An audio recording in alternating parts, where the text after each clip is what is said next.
Hello, everybody. Welcome.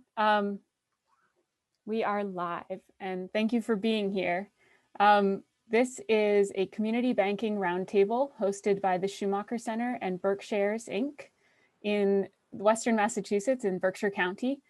And we believe we're welcoming lots of you from all around the country.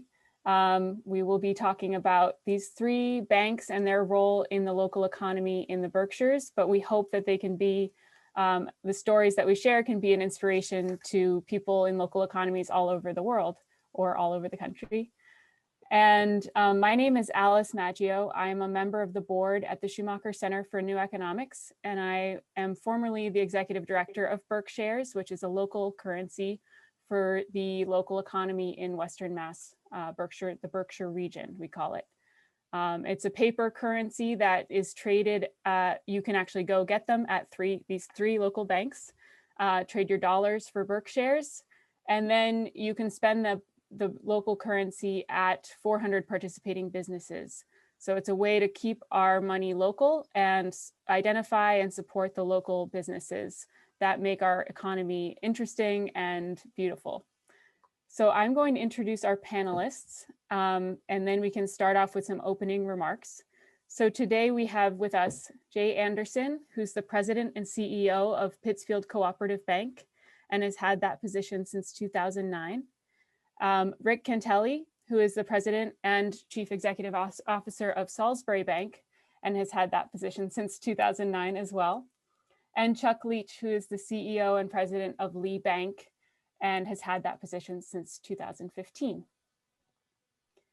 So I'm going to prompt you all with a opening question, and we can hear some opening remarks from each of you.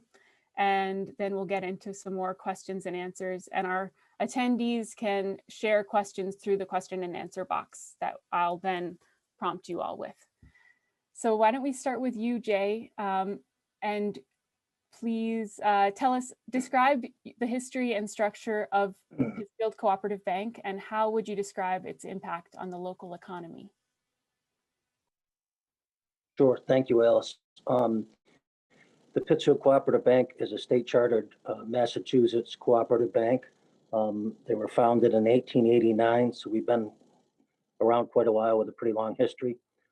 We operate 4 locations and about 360 million in assets. Cooperative Bank, interesting enough, was the original credit union that didn't pay federal taxes back from 1889 until the Great Depression, when they had to raise taxes and they took away the cooperative bank charter. Today, the charter is similar to what Lee Bank is, which is a mutual savings where they own and elect the directors of the board, and then the directors of the board carry out hiring the officers. So that's kind of the structure. And impact on local community. Our largest asset class are residential mortgages.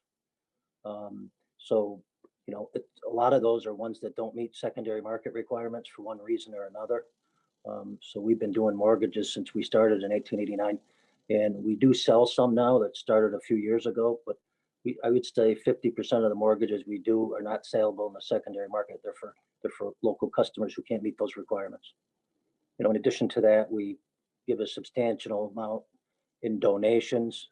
But the best thing we can do, because it's what we have, is to lend money to the local businesses and the local residents. And that's really our greatest impact. We basically always meet our CRA, fair lending requirements, because we are lending all over Berkshire County. Thank you, Jay. Thanks. Rick, how about you? How would you describe the history and structure of your bank, and how would you describe its impact on the local economy? So thanks, Alice, and thanks for hosting this today. Similar to Jay's bank, Salisbury Bank has roots dating back to 1848, when it was founded as Salisbury Savings Society, and then merged in 1868 with something called the Robbinsboro Trust Company. Today, we're Salisbury Bank and Trust Company with a holding company, Salisbury Bancorp. A little bit different structure, and we are a state chartered bank, and regulated by the FDIC. We are publicly traded and we're listed on the NASDAQ. So there's a bit of a different structure between Salisbury and both Pittsfield and Lee. Our operating footprint is basically we have 14 banking locations in Litchfield County, Connecticut. We're headquartered in Salisbury, Berkshire County, Mass, and Dutchess, Orange, and Ulster County in New York. So really cover a tri-state area. We have about $1.3 billion in assets, and we have a trust and wealth advisory area that manages just under $1 billion in assets. How we like to look at our impact on the community, we kind of have 4 primary stakeholders. We have our customers, our employees, our communities, and our shareholders. And each of those stakeholders is impacted by decisions that we make, and our economy is impacted by each of those stakeholders. So for example, in terms of customers, we last year made, quote a couple of statistics, about 1,200 commercial loans for just under $300 million to help local businesses in the communities that we serve. Included in that, about 900 PPP loans, which have garnered a lot of headlines, for about $100 million. And we like to think of that as preserving jobs. And given the loans that we originated, we've calculated that we've preserved about 10,000 jobs in the communities that we serve.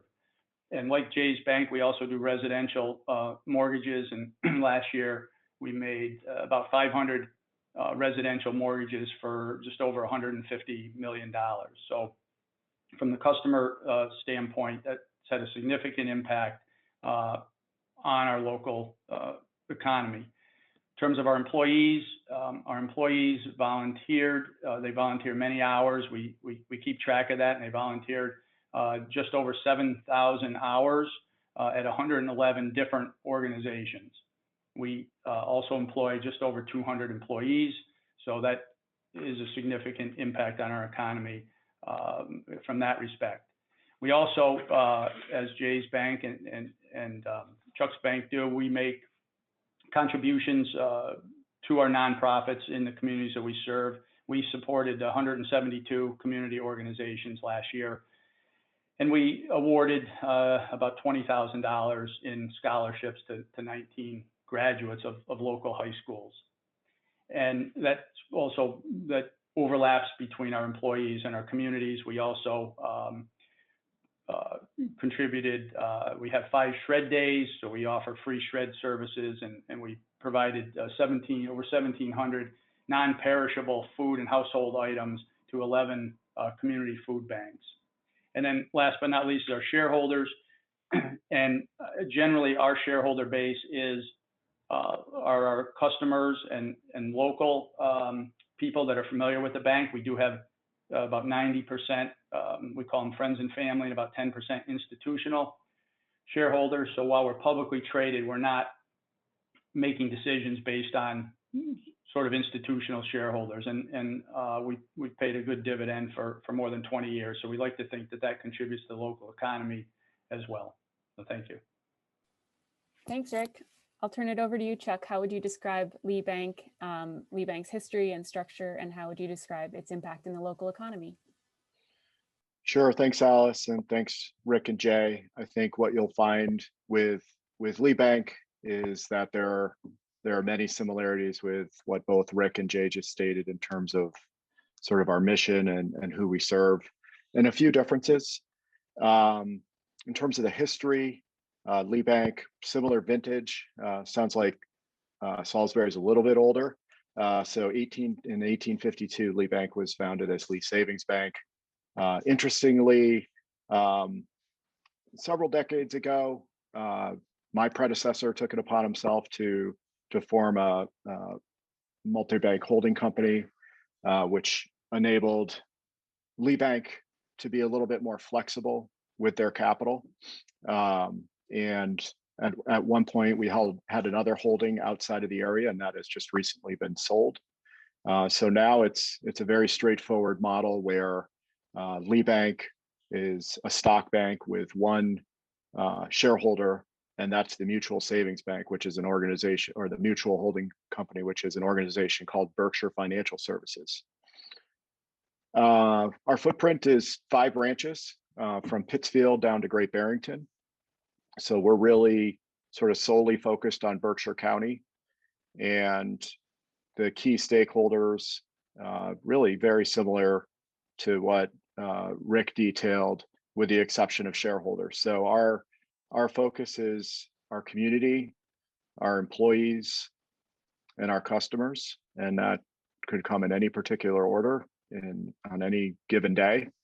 But right off the top, from a community standpoint, we try to put at least 5% back into the community of net income every year. We refer to that as a community impact dividend. And that could go to a wide range of different organizations. And from an employee standpoint, I think one of our mandates is really to be a stable employer and to provide stable employment in the community, and predictability and trust between employee and employer. So that's, another key stakeholder, and of course, customers. I think the common theme between all 3 of us is we're lenders and service providers in our community with local decision making, and it, I think, really kind of sets us apart from how some might view banks, or some of the big box banks. Every one of us is sort of boots on the ground in the community, as are everybody that we work with every day. And all 3 of us all work together from time to time as well. The 3 organizations represented today, which is kind of another interesting aspect of things. So, just from the standpoint of the impact on our local economy, we're really sort of, I think we're kind of lubricating the economy in many ways. We're helping to allocate and invest capital around the community and the local economy to stabilize it and provide growth in a way that's well managed and responsible. Hopefully that covers enough for you. Thanks. Yeah, I think it's great now we have set the stage in a way, and we can get into our conversation. I wonder if any of you have comments on what you heard from each other, or things you noticed.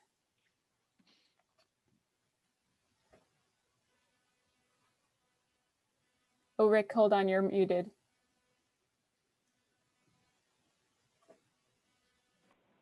Sorry about that. Thank you.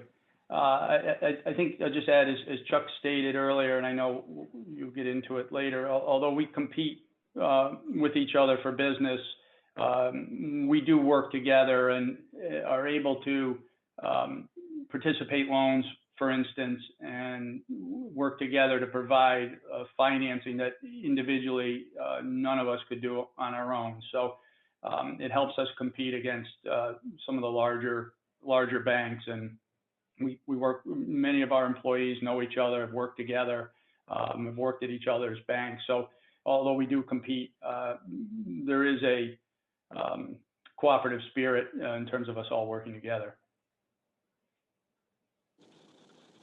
I would completely agree with that. Chuck and I have even done charitable things together, thinking that you're better off doing it jointly and having a bigger impact than you are trying to go it alone. Yeah, there's just what I found, because I worked for a much larger bank, and since transitioning to Lee Bank, which I should have mentioned is about 450 million in assets and 75 employees, there's really kind of a close bond I find with the other community bankers, where we're all, we do compete, but we're also sort of supporting each other in this common mission, which is to, I think, stabilize our economy, promote growth again, but in a responsible way. But there's sort of an esprit de corps between the community bankers that I've found. I'm much newer to the space than the other 2, and have a different background, I believe, as well. So as Alice indicated at the outset, I've only been in the seat for, coming on 6 years. But that's one of my key observations, is just kind of the collaboration to support the local economy and customers when maybe we can't go it alone, given capital restraints.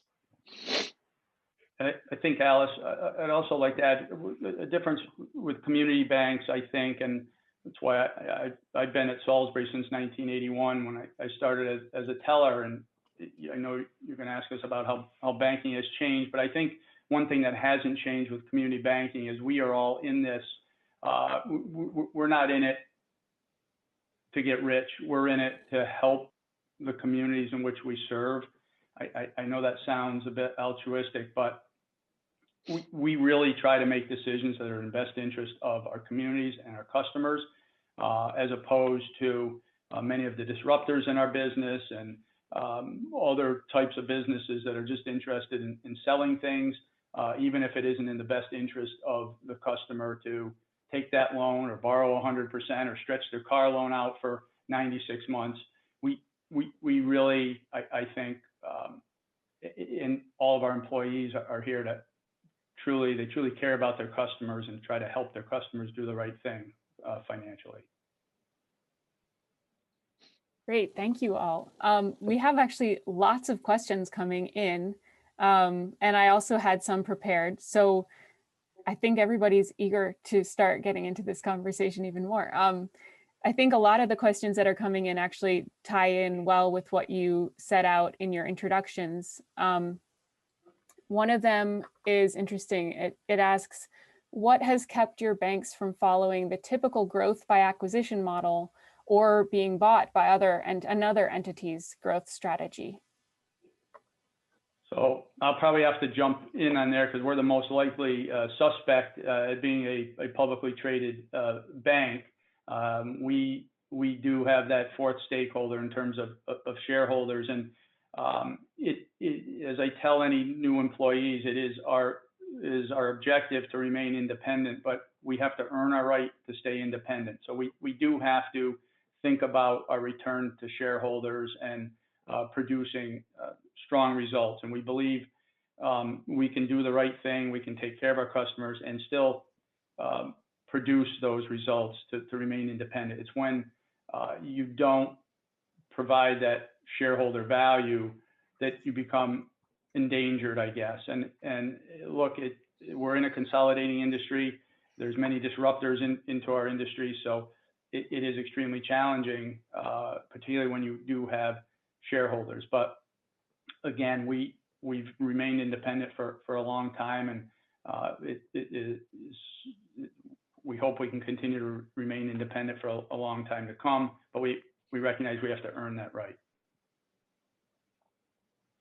Yeah, and I'll take a slightly similar, maybe yet different spin on it, which is, since I interviewed for the job, one of the top questions and themes was independence. So Lee Bank has sort of been fiercely independent for decades, in spite of many, many overtures over the years, and the sort of the pressure and evolution that Rick alluded to, which is you have to scale up to kind of stay ahead of the curve. Lee Bank has kind of taken this tact that with the right culture and employee base, we can sort of generate the type of returns to maintain capital levels to stay independent and to afford the inflationary aspects of our business, which is that pressure is felt every day, and that's technology, compliance, and comp. But we're continuing down that path and committed to that path of independence, but really banking, so to speak, on high performance, which drives retained earnings, which enables you to sustain capital levels that enable you to remain independent. So, maybe getting ahead of myself a little bit, but that's kind of what's behind our operating philosophy to remain independent. There's a reason, Alice, I have more gray hair than these two guys. It's interesting. I actually went and took a look from the third quarter FDIC 2020 book. And, community banks, which are banks under $10 billion, represent 97% of all banks. And we only hold 15% of the assets. So there's 151 banks that basically have 90 or 85% of the entire US asset market. And when I looked, under 10 billion, in the first 9 months, we lost 231 charters, which is nearly 5% of the banks. And nearly every one of them was under $500 million. And, Chuck and I sit under that $500 million mark. And I couldn't agree more with Chuck in terms of what we need to do to stay independent today. The first thing I would say is, all of us community banks have local people that sit on the board, and these are people that know everybody in the community and, go to the same schools together. It's important for them to remain independent, which is important for me. And two, we don't have shareholders, but what we do have to do is retain our capital. And, we need to change with the time. We invested a couple of years ago in a wealth management firm, a minority interest, and all we do is let them run and pay us our dividend. So that was extremely important for us to get another source of revenue so we could continue to have our capital and continue to be profitable. And I think it's as Chuck pointed out, the three deadly sins of compliance and technology. That is certainly going to be now and going forward a real challenge in the industry, particularly for us smaller banks. So to just jump in for the non-bankers in the audience, when you're talking about, I think there's a big distinction that we can see here where a mutual bank or a cooperative bank like Lee Bank or Pittsfield Co-op Bank, your only way to basically build up your capital is to retain earnings. So to be profitable, keep those earnings, unless you have, like you just mentioned, a wealth management arm that pays you a dividend, but that's kind of like an extra. And then with the shareholder-owned bank, the way to build up your capital is to sell more shares and to be. So do you want to talk at all to that, just for if you're thinking about someone who doesn't know the ins and outs of banking, maybe just clarify that for a second if I didn't do it well enough already. Actually, I think you did a pretty good job of it, but yes, that is one of the differences, is that we can access the capital markets to raise capital. So we can issue more shares, we can take on subordinated debt, which is a different type of different way to raise capital. So we do have that ability, but conversely, we have to put that we have to have a use for that capital to provide a return for the shareholders. So, in challenging times, the more capital you have, it's a cushion against credit losses, so on and so forth. But if you're publicly traded, there's a fine line between having too much capital and not enough capital. So it's something we have to manage very, very closely. And fortunately, we've had earnings to support organic growth, and we've been able to accrete capital to keep pace with our growth over the years. So I think that's probably the biggest difference.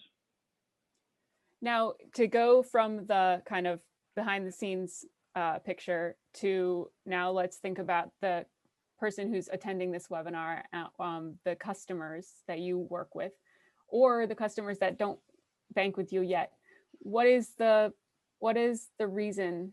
What is the reason to move our money to Main Street banks, and how hard is it for people to do, or how easy is it for people to do?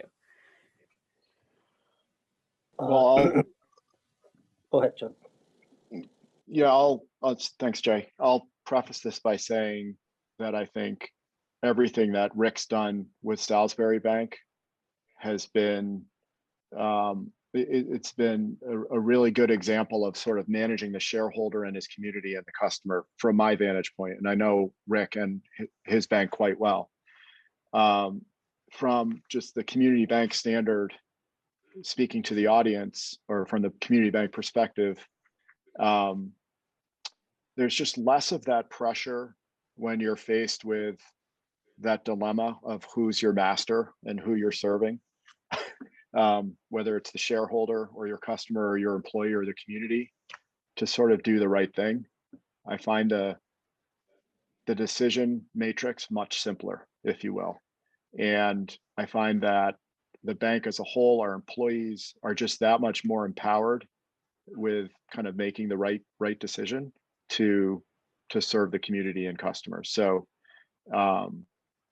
it keeps things much more simplified. You get into the big box banks that, you know, some of the data that Jay alluded to earlier, just massive amounts of deposits and assets concentrated in I think the 5 largest banks. I think the decision on the front line is much more challenging when it comes to fees and credit decisions, employee decisions, community decisions.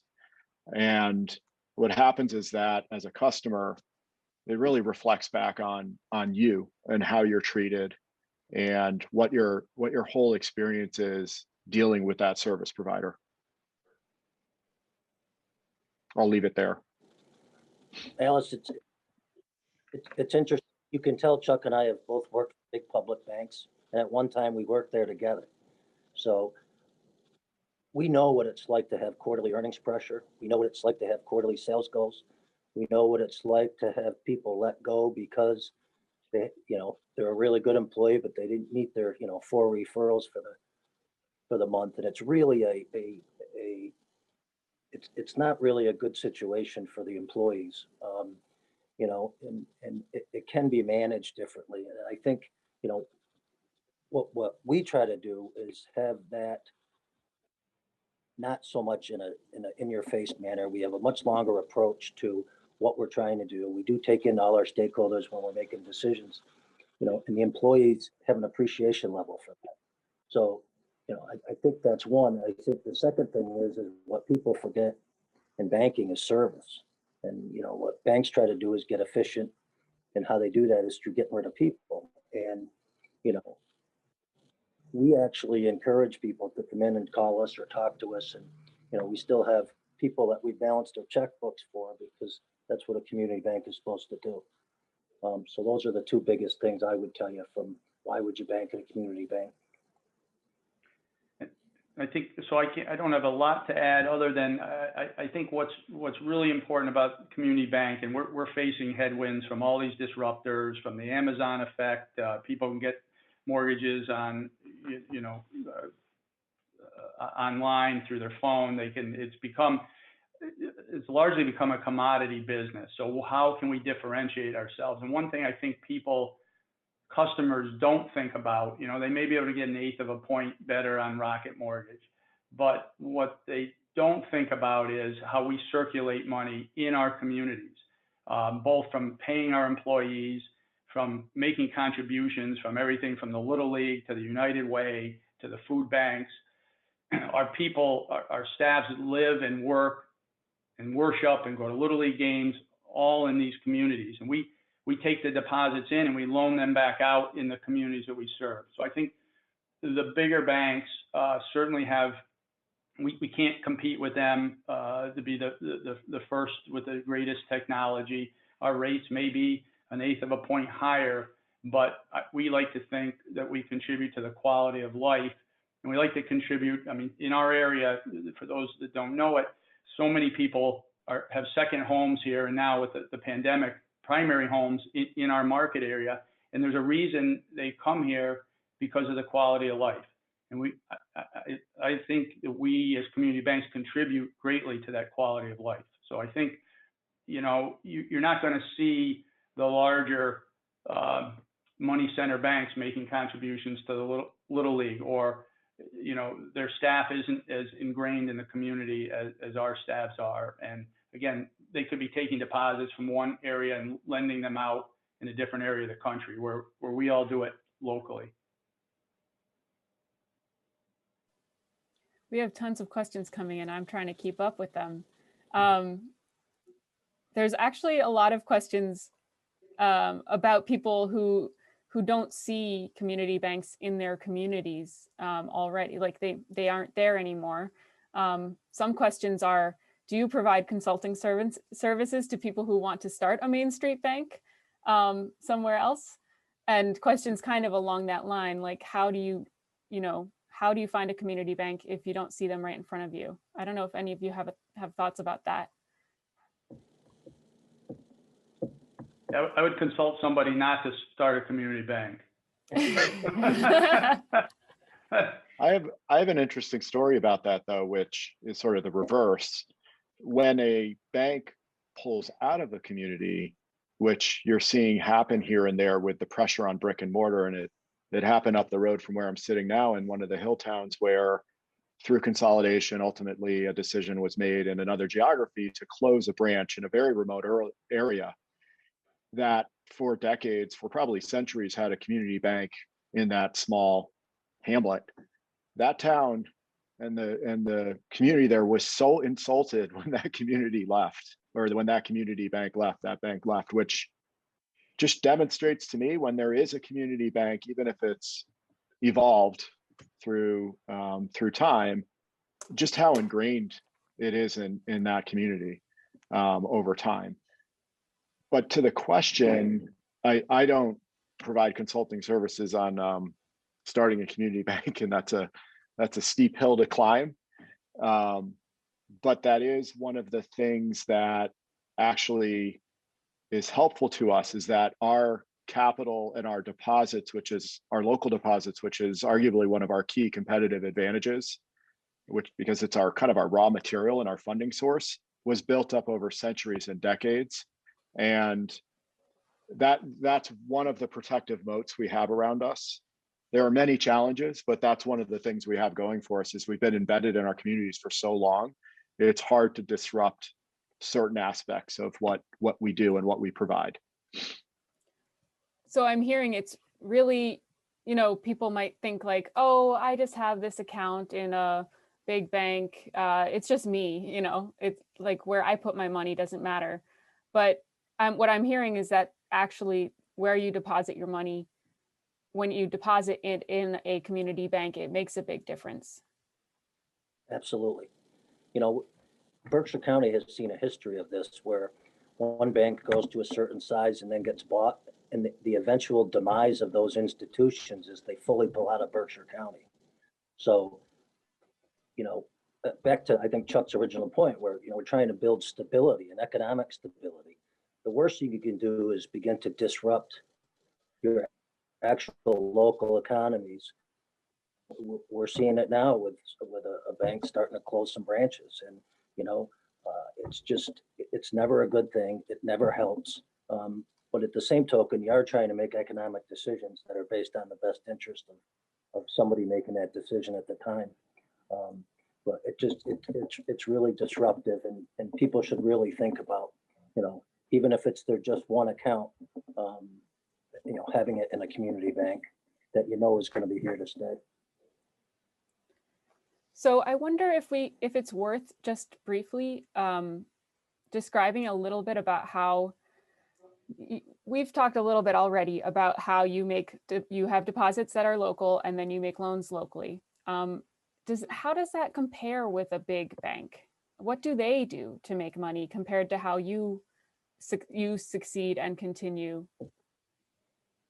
So I think a couple of ways. I mean, one, they make money the way we just described. However, the bigger banks have many different levers to pull in terms of non-interest income. Most of our income for the three of our banks is derived from from interest income. So the difference between what we pay on our deposits and what we earn on our loans. Probably we're all somewhere, 80–90% of our net income is derived from that, which is a bit scary when you think about it, because in the big picture, none of us controls the interest rate environment that we're in. We just have to control the margin, which is the difference between what I just described. The money center banks have all sorts of capital market transactions and all these fancy swap type incomes and that sort of thing. So we try to diversify our income, and as Jay alluded to earlier, have some non-interest income. But I think, you know, that continues to be our challenge. And what those banks do, they may gather deposits from, I'm making this up, but from the center part of the country at very low cost rates, and then they're able to loan that out in different parts of the country at higher rates. So they don't generally care where they get the deposits from or where they make the loans. They do it all based on their cost of funds, or how much they can raise deposits or get on loans. So they'll move about and focus their energy on those areas that provide the best yield to them. The three of us operate in this community. We compete against each other, which keeps us all honest in terms of rates, and we try to be fair to our customers. I always think of that as like mountains and valleys, and the cities where you just called it like a money center are like the mountains where a lot of money is piled up, and then the valleys are like Berkshire County or rural places that really don't have as much wealth. And those banks often take from those big banks often take from those valleys and just pile up more in the big cities, whereas you are working in one place. And actually, one question just came in about if somebody wants to support local banks and or community banks, is it helpful to put their savings in your banks even if they don't live in the Berkshires? Is it possible for them to put their savings in your banks rather than a big bank? It definitely is possible. What I would say, we'd probably be a little hypocritical if we didn't say that they really should do that in their own community, if the sense of community is what is having them consider work with a community bank. But any one of us are happy to take deposits. And Chuck, you just had your hand raised. Did you want to add something to the last conversation? Sure, Jay, go ahead though, if you've got a thought. Got it. I was just picking up on Rick's point. I just wanted to, if there's one takeaway from all of this, that I think Rick might have just made the strongest point there, where why invest in a community bank? Well, larger banks are almost, they're executing an arbitrage almost, where they're gathering up cheaper deposits in maybe more rural backwater markets and lending them out in maybe higher growth markets where they can gain more of a spread and generate more income. Versus investing in a community bank, it's all self-contained and it's sort of a virtuous circle of capital coming in. We are leveraging up those deposits. We're leveraging that capital, but it's all going directly back into the community. So, you know, to the question of someone from away, you know, putting a deposit in a Berkshire-based community bank, in a sense, it is an investment in the Berkshire. So if you're that committed to this region, you're in a sense lending that bank money to then go out and support the local economy through lending activities, whether it's residential or commercial lending activities. Jay, did you want to add something? Yeah, Alice, I completely agree. Yeah, I just know some of the history around here is, you know, the larger banks, the reason they're here in the first place is because of the deposit base, and they hold on a good grip on that deposit base, and they turn around and lend that money outside of our county. I know that for a fact, and I know that the only reason what they do after that is begin to shrink the branch locations so they can maximize those deposits by reducing cost. There's no concern or thought to lending the money in the same market in which you have deposits in. So why don't we go back to one of the first questions I had on my list and see if it gives us some perspective, and maybe we can get a little bit more into how policy affects banking and our local economies. I actually did my thesis on community banking, and it was a policy thesis. So I realized how important it is. The way that we set up our financial system can actually have huge impact on the way that we all experience our society, like the way that capital flows really impacts who is able to succeed. And so I wondered if you could kind of take your experience, because you all have long experiences in community banking and banking, and talk a little bit about how banking has changed since you started your career, and if we can learn something from that history that can help us make better decisions now, maybe policy decisions, consumer decisions, or business decisions.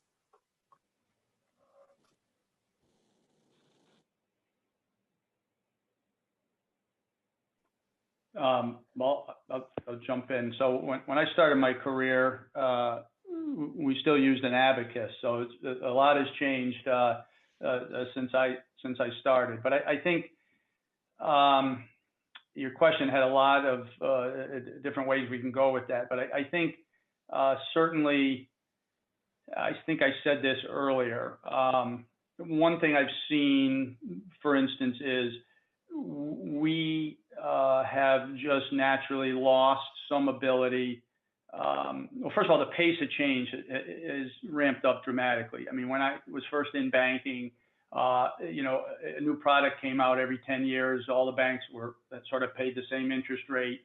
In fact, we had to pay the same interest rate on CDs and so forth. But certainly over the last decade or two, the pace of change has ramped up dramatically. And for banks our size, it's a challenge to have the resources to keep up with many of the technological advances. I mean, I think we all do a pretty good job of it, but I've mentioned disruptors a couple of times, and it seems many industries are trying to get into every facet of what used to be the community banking space. And not all of those entrants into the market are looking out for the best interest of the customer. We used to do car loans here. We used to do a lot of car loans here, but we required the borrower to put a certain amount of money down, some skin in the game. We wouldn't finance the car for more than 4 or 5 years. And we had to make sure that the borrower had the income to be able to make those payments. That business slowly has left community banks because there are people out there that will loan them 100% or more of the value of the car. They'll stretch the payments out to 8, 9, 10 years.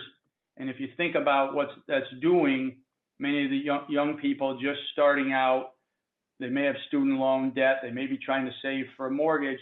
Now they have a car loan, and yes, they get, somebody puts them in that car, but they're making payments for 7, 8, 9 years, and they're upside down. They still owe money on that car, and they need a new car.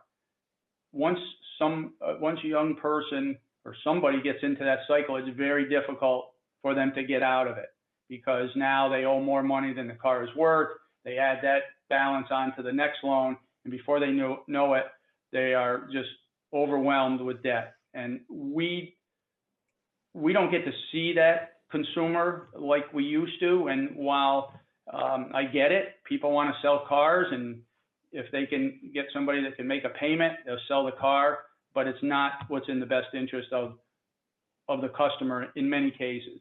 And I think, I don't know whether that's policy or just the way things have changed, and I've been rambling on here, so I'll shut up. But I think that's one of the changes, certainly, that I've seen that makes me a little bit nervous as more and more of these disruptors enter the market.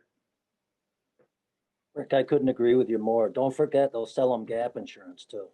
Right. Right. What I say about car dealerships, if banks sold cars, they would never let the lender to sit in the car dealership. That's right. Never in a million years. And now you not selling insurance through it. I mean, it does not help the consumer at all. And if you want to do something good for the average American, get that out of the dealership, because they're incented to actually do it the complete opposite of what a financial institution does, with virtually limited or no regulatory oversight. So that was one of my, has been one of my pet peeves as well. You stealing business away from your FDIC insured institutions, and they're going to places that have no business being able to lend the money. That's always the challenge for us bankers, because now hearing us, we sound like sour grapes, but it truly, it concerns me, and I've seen it over the years, and I've seen people come in and just throw their hands up and just say, you know, what do I do? And it takes a long time for somebody to build up that credit and that credit history, and it doesn't take very long for that to disappear. And I think that's one of the, when you talk about sort of the evolution of the whole industry, that's one of the issues or phenomenons that's unfolding before our eyes right now with the rise of so-called fintech, which are more technology platforms that enable financial services. And I think what we're all realizing is that there are parts of banking that are so highly transactional that they're very well suited for your phone. And that clearly is running away. And I don't think it's ever coming back. And it's just a matter of sort of efficiency. And, you know, much like medicine, there are certain aspects of medicine that can be done through the mobile device as well. There's a whole other sleeve of banking that should never change, which is sort of the relationship aspect of it, and really having that opportunity to walk through the doors of a branch and talk to somebody about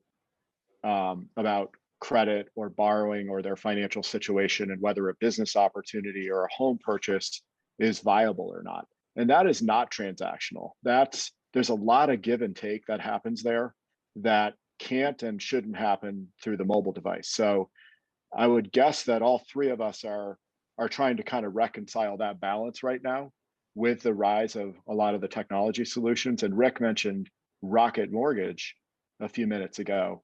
And that's like a classic example where, you know, for some people who have done a lot of residential borrowing over the history of their life, and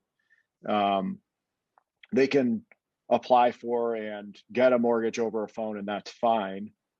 But there's a whole other audience out there that they need a lot more hand-holding, a lot more questions come up, a lot more problems, many more problems arise with the appraisal or with mortgage insurance or with the escrow account.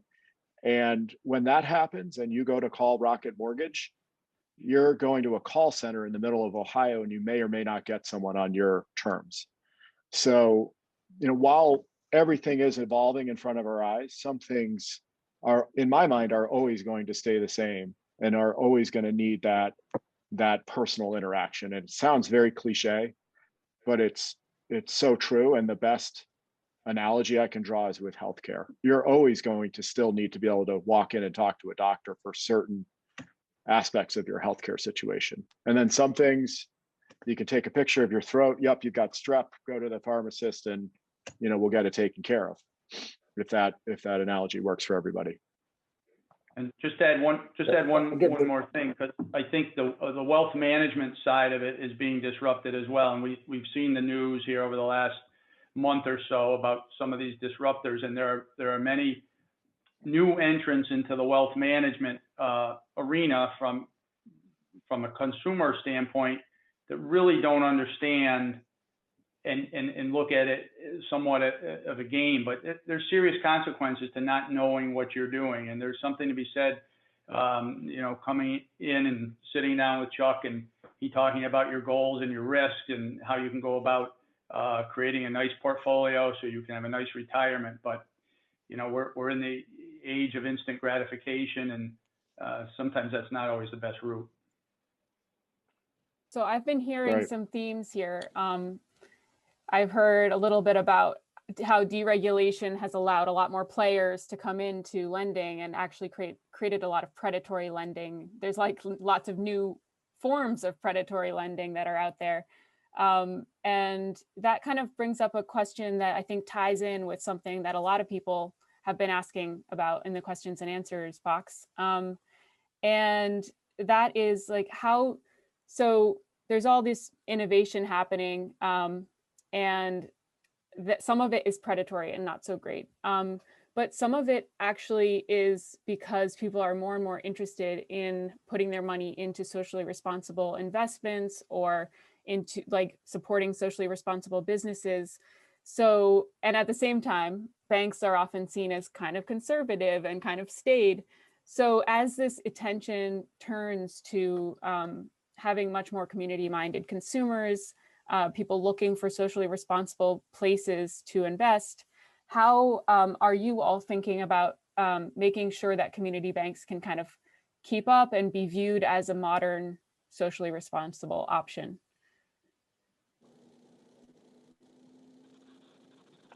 Well, I guess I'll take a little bit of that one. That's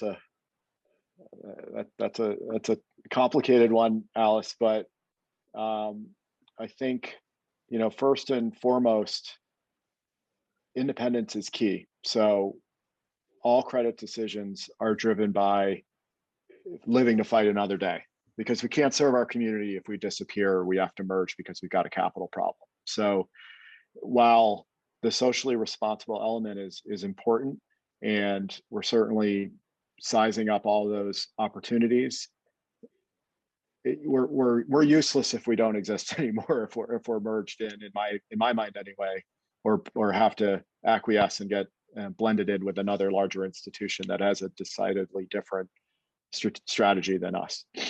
But having said that, again, when you're making a deposit into a community bank, you're effectively making it an investment in that community and in that bank. It's actually a liability, and it's almost like you're buying a bond in that bank. And I feel like it's our duty to in turn invest in responsible businesses in the community that are helping to stabilize it, helping to generate employment, new opportunities. So I can't honestly say that it's a governing the ESG, so-called ESG theme is a governing theme for us, other than I feel like investing in the community is in a responsible way, and in a way that preserves our capital, is sort of meeting that goal without kind of putting us in a straitjacket.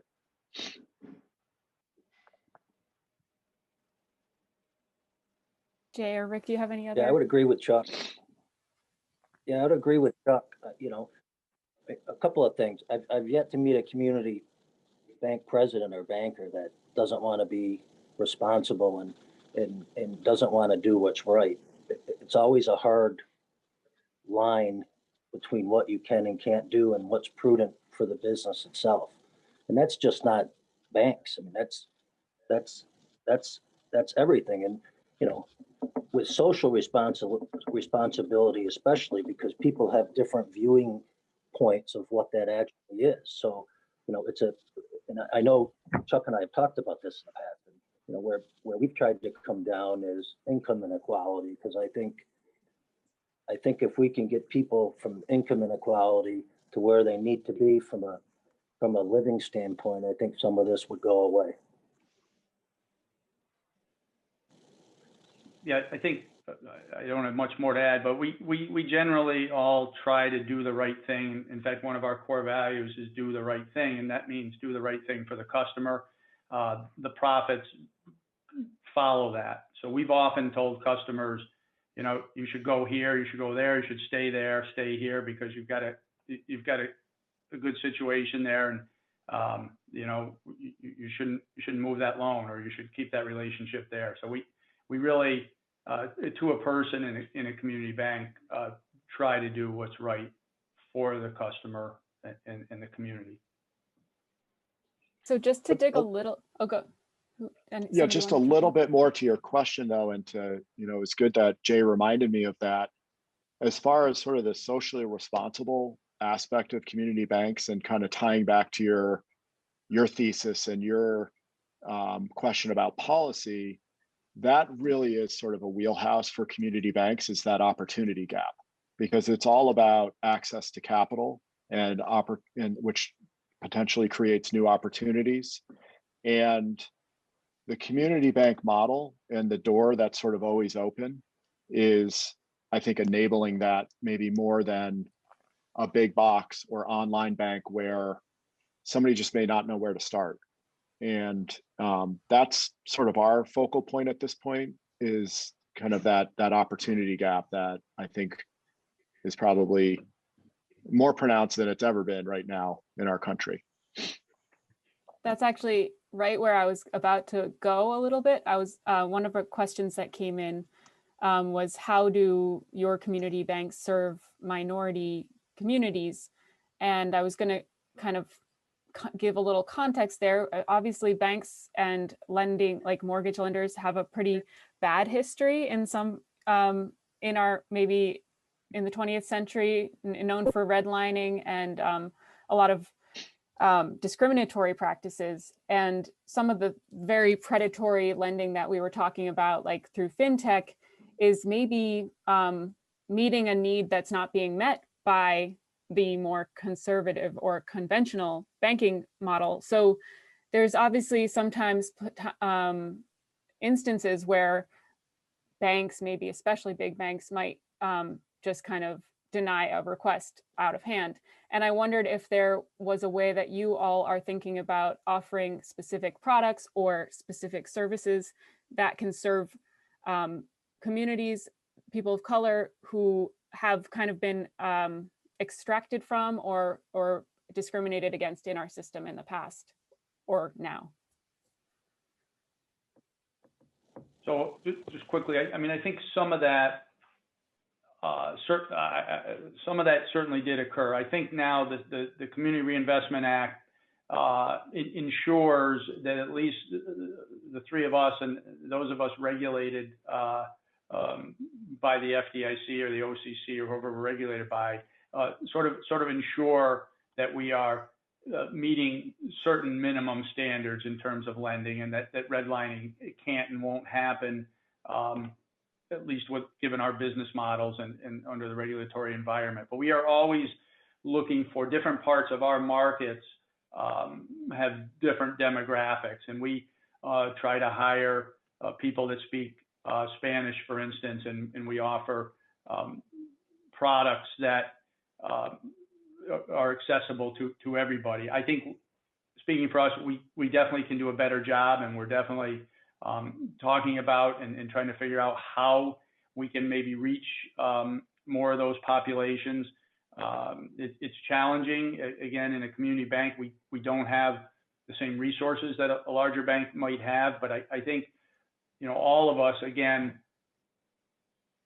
try to do the right thing. And I think that includes trying to make good decisions and trying to help those that need the help and that, you know, will can pay the loans back and have the various deposit products. So I think, speaking for us, we certainly need to ramp that up, and we're talking about ways to improve that. Yeah, Alice, I don't think a lot of people know, you know, when examiners come in and examine a bank, there's a number of statistical analysis they do in low to moderate income areas to see exactly what percentage of your loans were done in there. And that all goes into what Rick mentioned with the Community Reinvestment Act. I think it was a wonderful piece of legislation. I think it certainly cleared up a lot what others was doing. But I have a concern on the other side, which is fair lending. So fair lending is, you know, if this guy comes in and he looks a certain way and he's got a 650 credit score and you give him a loan, and someone who doesn't look like him comes in for 650 and you don't give it to him.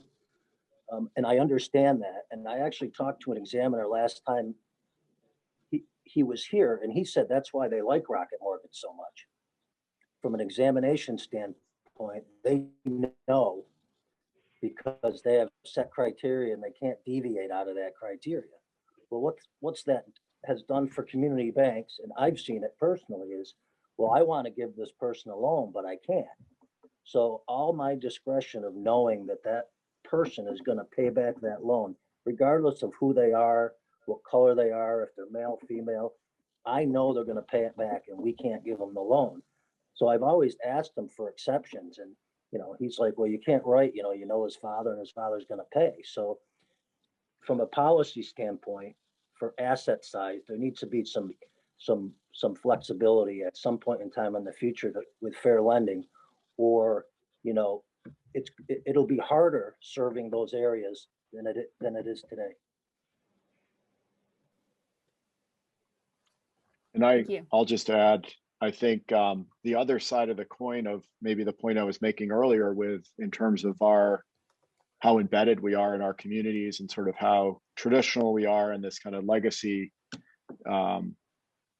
set of core deposits. The other side of that coin is, I think, I'm going to be brutally honest here, but I think, at least speaking for Lee Bank, we have a lot of work to do in terms of the sort of the cues that we signal to the marketplace about who we're open to business for. I mean, we're sitting on capital, we want to lend it out, but I don't know that, or I'm pretty sure that people don't, from underserved communities, don't always look at us and say, I'm welcome there. I can walk in those doors and apply for a loan and I'm going to be treated fairly.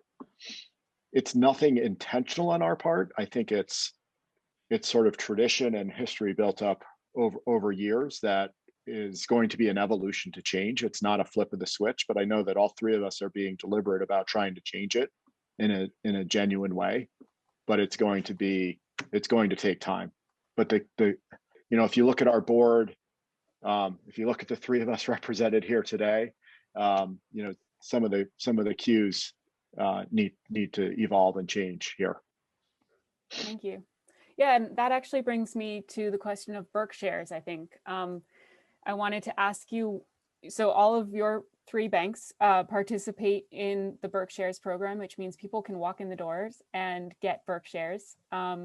And originally, I mean, from the very beginning, part of the idea has been to get people walking into the doors of community banks because you can't get BerkShares online. And so it's meant to pull people into the Main Street branches and get people to know that these community banks are there and invested in the community. And that's part of the reason we're here today, because since maybe 2013, BerkShares has been writing a BerkShares Business of the Month column and highlighting a different business that accepts BerkShares every month. And we've highlighted hundreds of businesses at this point. And we haven't really had such a great forum to highlight the banks that participate. So that's part of the impetus for having this conversation today, is to highlight the banks. So I wanted to hear from you, I think just to go on your topic of like the cues that you're giving to the community, I think a big cue is that you have BerkShares. So I wondered if you could each talk a little bit about what BerkShares means to your bank. Well, I'll go first on this one. I think everything that we've all talked about leading up to the question about Berkshire sort of ties into it. Berkshire to me is representative of a partnership between local businesses and community banks. And that's something just very, very unique to community banking and to all of us and to Berkshire. So it really sort of showcases that link between, in this case, local business and the financial institutions. So it's just kind of exemplifying that partnership and that empowerment that comes with community banking, empowering those businesses, which in turn are supporting the banks, hopefully, and kind of that virtuous circle in our local economies. Yeah, I think Chuck said it. Oh, go ahead, Jay. I was just going to say, that virtuous cycle that, we talk about being a small business where we're taking dollars and lending them out to our neighbors is exactly what BerkShares does in terms of the cycle of money. I went and checked in our Great Barrington location, and they said that BerkShares has actually gone up during the virus. And we're lucky enough to be located by the Berkshire Co-op market. So there's a lot of folks that come in and actually get the Berkshire and go shopping there. But, it's all about local currency for local businesses.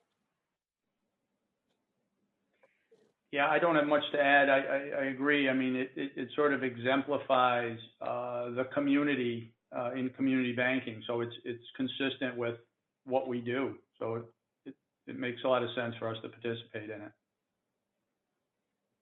Thanks. I mean, BerkShares, in my mind, it's an innovative solution to local economy building and it's, you know, it's beautiful. It's a symbol, but it's also something you can use every day. And so one of the questions that came in, and actually BerkShares started in 2006, and then right when the Great Recession hit, interest in BerkShares kind of went through the roof. And now here we are in another recession, economic crisis, and it's not too long after that, but here we are again. And I wondered if you, sometimes crises can be moments for innovation or for noticing things that we don't notice in our everyday lives before the crisis. And I wondered if you had noticed anything in the last 10 months or so, or 12 months now, that you see as positive steps, or if there are things that you've been noticing that have shifted your thinking about your business or about our local economy. So I think from our, probably the three of our perspective, I think some of the impact has yet to be seen. I think pre-pandemic, sort of everything you read was that rural America was in trouble. People were migrating to the cities and to the urban areas. And I can't help think about the irony with how quickly that changed, was something that none of us could have predicted. But I think it has, in the short term, for our economy at least, been extremely positive. We have many customers who are having some of their best years ever. So I think the impact on our community, what's different now, we experienced this a little bit after 9/11, but people sort of went back to the city because I think what's different now is they can work from here. The technology is such that they can actually live here and work from here, where they couldn't after 9/11. So I think, you know, we'll all figure out the long-term positive impacts of that, and it should help our local economies. It should help us as banks, and it should help our local economies. Certainly, in terms of customer behavior, that's changed dramatically. Our digital delivery channels have experienced exponential growth, and I think that's a good thing. As Chuck mentioned earlier, there are certain things that can and should be done on your telephone, transferring money, taking a picture of a check and depositing it. So those types of transactions, I think all of us would say we're pleased that our customers are using those, because it helps us. It ties customers in to the bank more so. And so I do think that's been a positive as well. And it's sort of been an impetus for customers to use that. So, you know, again, I think it's the other part of this is for our employees. We've had many of our employees working remotely, and that has taken a lot of stress off of their personal lives in many cases. We found that people can be very productive, and many of our back office employees can work at 6 o'clock or 9 o'clock or 10 o'clock at night or whenever they want to, and be as productive or more productive, and not have to worry about childcare and picking somebody up or getting somebody to an appointment. So I think that has changed for the better. Certainly there are employees that are customer facing, that have to be in the office. But I think, without taking up all the time, those are sort of some of the significant shifts I've seen. Yeah, what I've seen is more of a awareness of and on local businesses. I think restaurants in particular, people have really supported, you know, the ones that they like or they're used to going. You know, I think organizations have done that, supported restaurants, have bought multiple meals at places and takeout for their employees. A lot of people have been staying at home, so they're doing home improvement projects. So we've seen it spill over into your hardware stores and your lumber yards. And it seems, you know, like Rick said, some of those folks are having the best year in the history of the company. So I'm hopeful those will last. I think we all have a lot of questions as to what's going to be permanent and what's not, because certainly we've had an influx of people from outside this area. It's probably happened in every community outside of, New York City and Boston. So I am curious to see the permanent effect of it. I think just to add onto some of the things that Jay and Rick talked about in terms of things sort of being flipped on their head. I mean, there's the rural urban transition or evolution. But also one of the things that was going on just specific to community banking is, we were going to become obsolete and brick and mortar was endangered, and organizations or institutions with scale and better digital solutions were going to render us obsolete. And then along came the pandemic, and there's nothing better to create sort of a moment of truth when a customer has a challenging situation. And it's maybe those situations that crystallize the value proposition more than when things are going great. So, PPP is probably talked about ad nauseum, and I won't spend too much time on it, but it was tricky for people to figure out. I mean, the rules of the game were changing. It was being made up as they went along, and the SBA was in the middle, and they did more volume in 5 months, I think, than they did in the last 20 years. And it was on community banks for the most part to guide customers through that. So all of a sudden, the personal interaction and problem solving capabilities of commercial lenders and community bankers was at a premium, when a month prior, it wasn't really that important anymore. You didn't need that. You could do it on your phone, or you could handle it through some sort of digital solution. So to me, that was one of the most poignant sort of transitions in this whole thing. And whether that's just a moment in time and we revert back once all this disappears in the rearview mirror remains to be seen. But I think for now, the human element, not just in banking, has been sort of proven out as still, incredibly important. Thank you. So I think we're going to shift gears a tiny bit here. We actually have, I don't know how many, like many questions coming in about public banks. There's a public bank in North Dakota that serves as a banker's bank, and it apparently has allowed for the flourishing of many community banks. And I wondered if you knew anything about that. A lot of questions have come up about whether public banks can fill gaps in our existing banking system. And then this is a good, I think, crystallization of the many questions. Here's one. Would a public bank in the banker's bank model of the Bank of North Dakota be helpful to support your ability to be able to remain viable and independent? So I think, Jay, did you want to go? I think that's a state-owned bank. State-owned bank. Mm-hmm. Is that right, Rick? I think it is.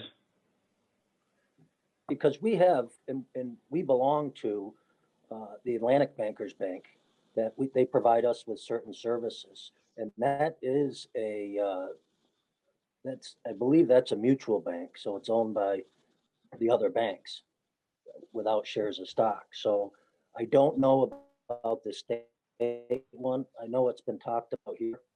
I don't know what it could do that isn't currently being done as a duplicative service.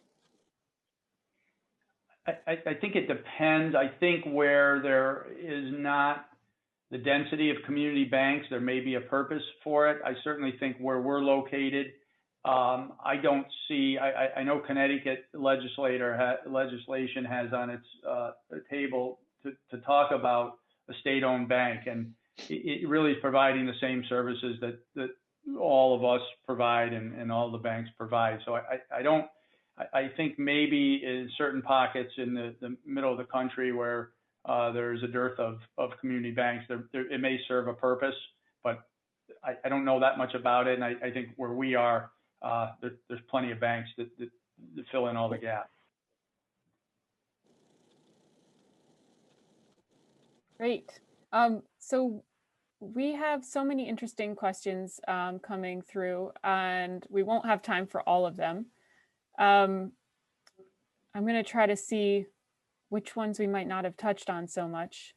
One kind of question that we always ask when we're talking to a business owner for a BerkShares Business of the Month profile is, what opportunities do you see in our local economy?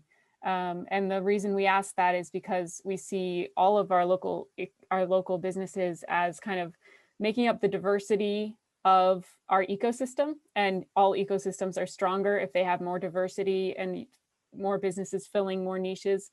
So I wondered if you see any opportunities in our region that maybe is an opportunity for a new business or a new partnership, anything that comes to mind.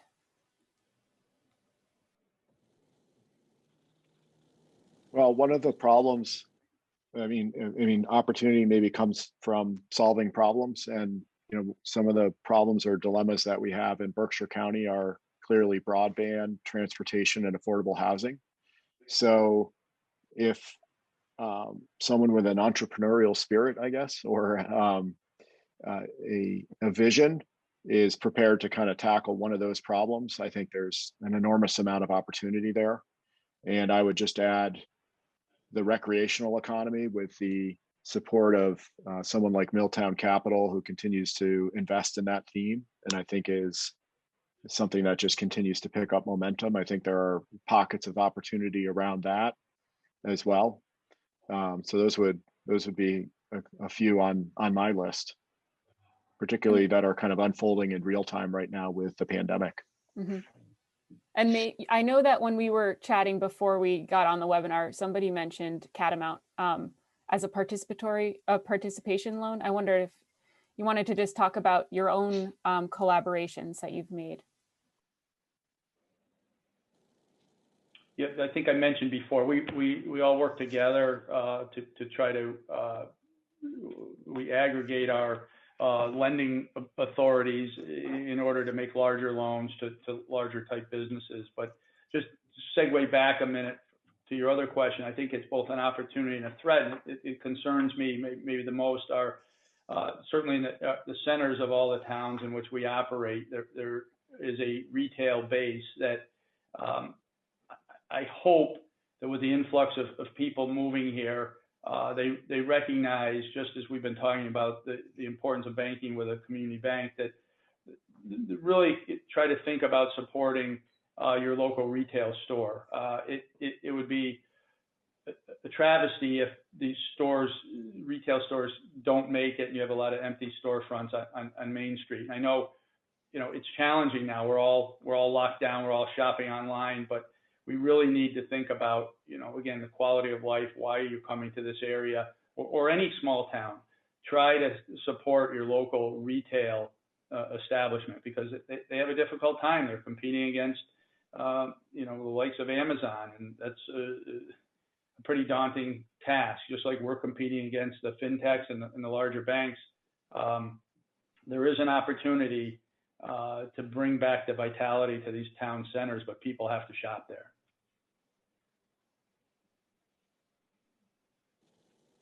So maybe, we seem to be kind of heading towards a wrap up, and I can ask you each to offer any closing thoughts about the importance of local banks in the local economy, or how can people best invest in their local communities? And Rick just started us off nicely. Would anybody want to pick up where he left off? Yeah, I just think, some of the real importance that we do is lending to small businesses. And I think what people don't understand is, number one, if you go to a big bank and you want to borrow $250,000, you basically can't find a person, and you got to call a call center, and there's no guidance of any expertise that you're getting out of that. And sometimes they do that all the way up to $2 million. If we make a $20,000 loan, we have a conversation with the borrower, we review their financials with them and have a conversation about it. And, a lot of business people don't get into business because they know how to run a business. They get into it because they have something that they're good at. And in the old era, small business people would look at, you know, their lawyer, their accountant, and their banker as their board of directors. And I think a lot of that has gotten lost over the last 20 years as we've gone to how do I get it the fastest and simplest. And I do think if we learned anything this past year, it's that people are willing to listen a little bit more.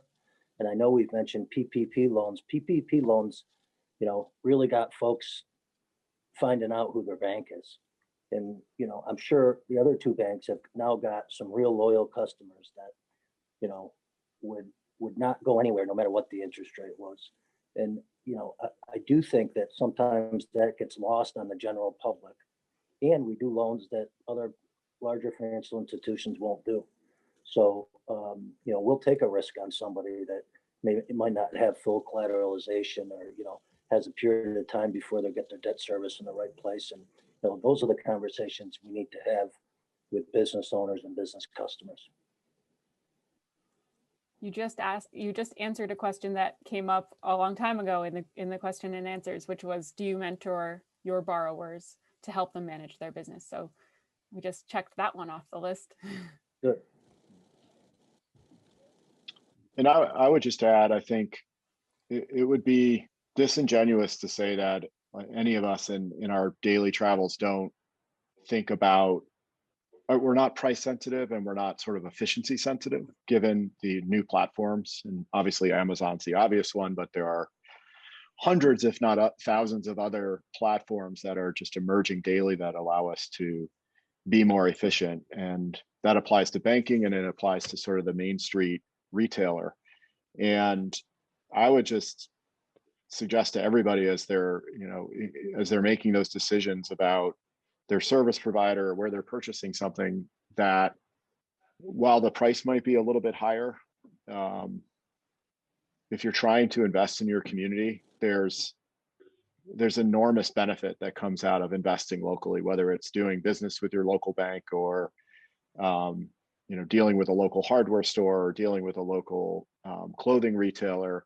There's a compounding effect that comes from that. And really, that's to me what Berkshires is all about, is sort of encouraging that type of behavior and putting a financial incentive behind it to sort of offset some of the counterweights that are out there with some of the larger platforms that are more efficient. But banking specific as far as the efficiency, the other point I wanted to make is, if you look at just the evolution over the past few decades, the technology curve has flattened so much that in terms of efficiency, none of us are really at a disadvantage in terms of how we can do business with our digital channels. We may not home grow our technology, but we have access to vendors that enable us to really be right there with the larger institutions in terms of how you can transact with us.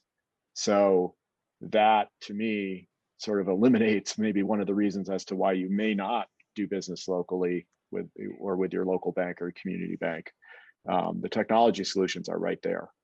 But in terms of sort of the bigger picture, it's maybe sometimes hard to connect the dots, but I assure you that by investing in your local community, it's enabling jobs, it's enabling risk taking, which sounds like a four-letter word, but really that's what keeps the economy going, is people feeling confident enough to continue to invest in the economy, whether it's expanding or hiring more people or starting a new product line.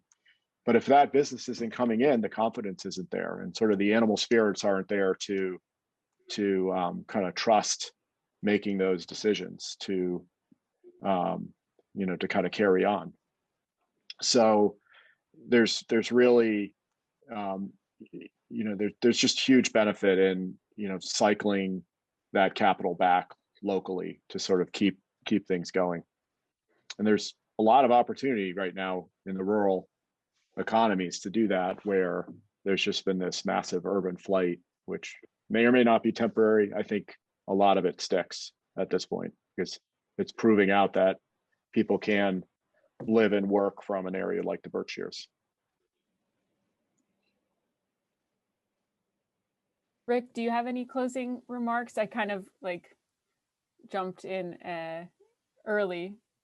No, that's okay. I think we've covered a lot of ground, and I don't want to be redundant, but you know, I think I'm a little bit removed from the day-to-day interaction with the customers as much as I used to be. But I know when I started in community banking, I really had no idea what it was all about. As I said earlier, I started here because I thought it'd be good on my resume when I found my real job, and I started as a teller and was able to work in all the different areas of the bank, and certainly found it extremely rewarding when you're able to, at that time, help somebody buy a car or buy their first home or start their business or grow their business. And I think those fundamentals still apply today to our model. We do have relationships with our customers.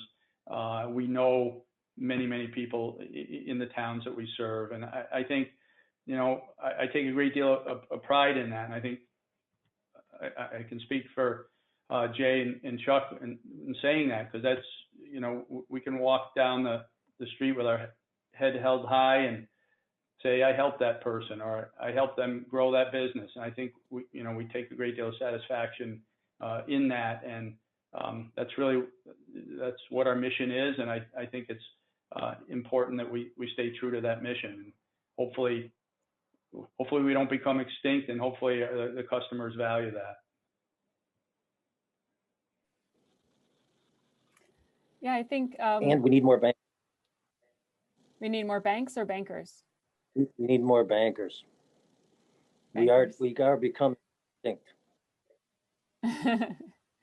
But it's nice to hear that you all pay attention to the employees that are at your bank, and you know, you can grow with the company and have a career that's a secure place to work.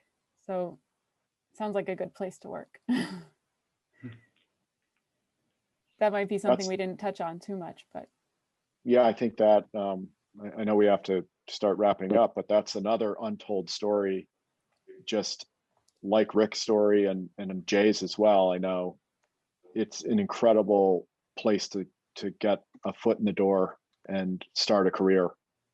Banks welcome younger people with open arms and train them and educate them and help them with their retirement. And it's just, I don't think that story is told enough. How many people who are maybe first generation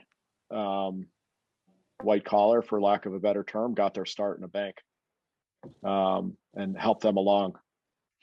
And maybe their parents didn't go to college or worked in a completely different industry, and the doors are open. And you can't just walk into Goldman Sachs and start your career without the path being much more paved for you, I can assure you. well, thank you all. I think one thing we didn't talk tons about, but that kind of is a thread that runs through our whole conversation, is the fact that the decision-making at community banks happens locally. And like Rick was just mentioning, that helps create strong relationships with customers so that the bank is solving problems for customers and you're working together with the local community. And I think that just having you right here is a good illustration of the fact that the banks that are right in our community are accessible. And if you want to become involved, you can talk to the bankers and you can say, you know, what about climate change? You can say, what about how does your bank serve minorities? You can ask questions and maybe solve problems with your local banks. So I want to thank you for being accessible like that and for being a part of the local economy here in the Berkshires, and for participating in BerkShares, and for being creative and open to those things, and for being here today. So thank you so much. Thank you, Alice. Thanks, Alice. Thank you, Alice. And thanks to everyone who joined us today. Let's keep the conversation going. Thank you. Definitely. Bye.